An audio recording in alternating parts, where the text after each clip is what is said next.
StoryWave.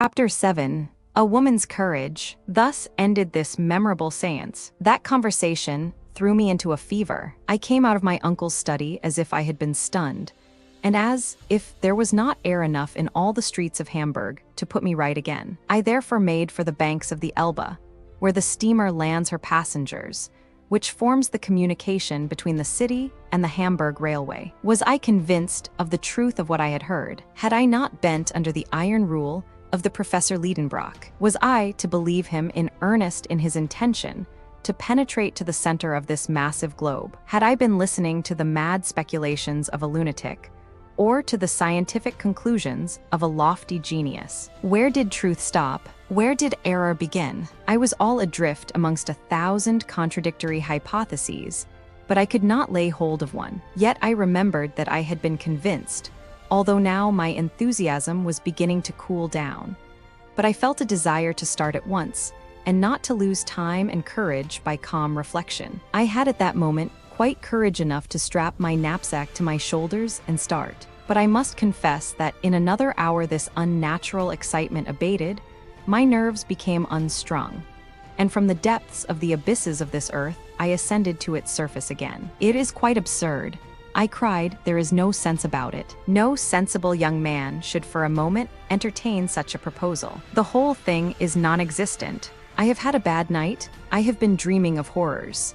But I had followed the banks of the Elbe and passed the town. After passing the port too, I had reached the Altona road. I was led by a presentiment, soon to be realized.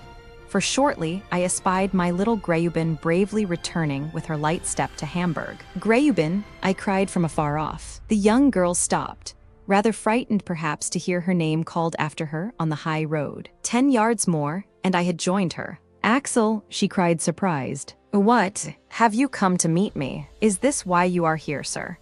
But when she had looked upon me, Graubin could not fail to see the uneasiness and distress of my mind. "What is the matter?" she said, holding out her hand. "What is the matter, Graubin?" I cried. In a couple of minutes, my pretty Virlandaise was fully informed of the position of affairs. For a time she was silent. Did her heart palpitate as mine did?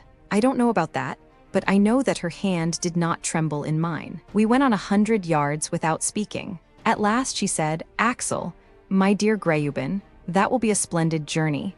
I gave a bound at these words. "Yes, Axel, a journey worthy of the nephew of a savant. It is a good thing for a man to be distinguished by some great enterprise." "What, Graubin, won't you dissuade me from such an undertaking?" "No, my dear Axel, and I would willingly go with you, but that a poor girl would only be in your way." "Is that quite true?" "It is true."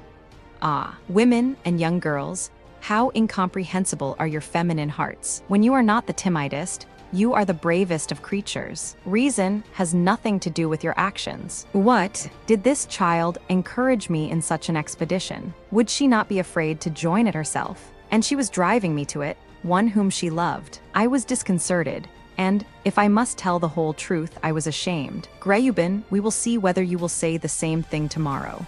"Tomorrow, dear Axel, I will say what I say today." Graubin and I, hand in hand, but in silence, pursued our way. The emotions of that day were breaking my heart. After all, I thought, the kalends of July are a long way off.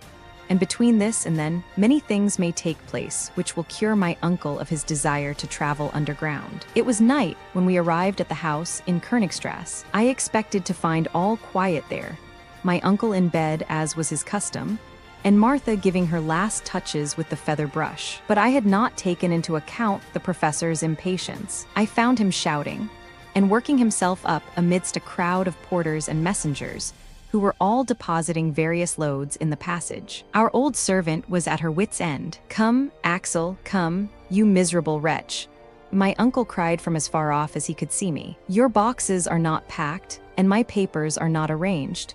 Where's the key of my carpet bag? And what have you done with my gaiters?" I stood thunderstruck. My voice failed. Scarcely could my lips utter the words. "Are we really going?" "Of course, you unhappy boy. Could I have dreamed that you would have gone out for a walk instead of hurrying your preparations forward?" "Are we to go?" I asked again, with sinking hopes. "Yes, the day after tomorrow early. I could hear no more. I fled for refuge into my own little room.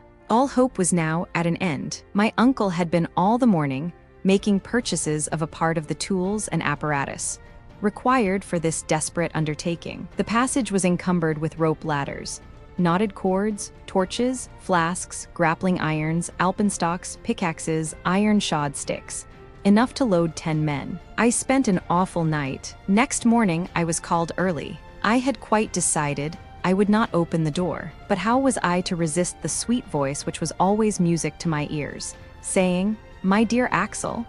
I came out of my room. I thought my pale countenance and my red and sleepless eyes would work upon Graubyn's sympathies and change her mind. "Ah, my dear Axel," she said, "I see you are better. A night's rest has done you good."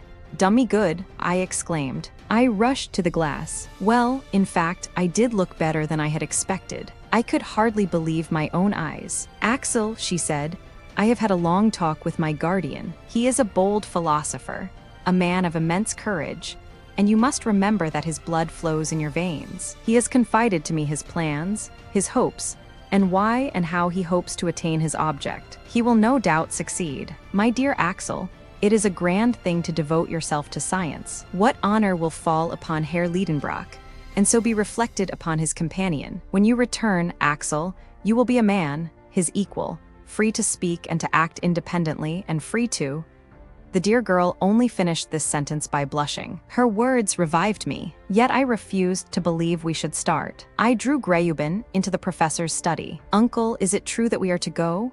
Why do you doubt?" "Well, I don't doubt," I said, not to vex him, "but I ask, what need is there to hurry? Time, flying with irreparable rapidity. But it is only the 16th May, and until the end of June. What, you monument of ignorance? Do you think you can get to Iceland in a couple of days? If you had not deserted me like a fool, I should have taken you to the Copenhagen office, to Liffender and Co. And you would have learned then that there is only one trip every month from Copenhagen to Reykjavik, on the 22nd. Well, if we waited for the 22nd June, we should be too late to see the shadow of Scartaris touch the crater of Snæfell's. Therefore, we must get to Copenhagen as fast as we can to secure our passage. Go and pack up."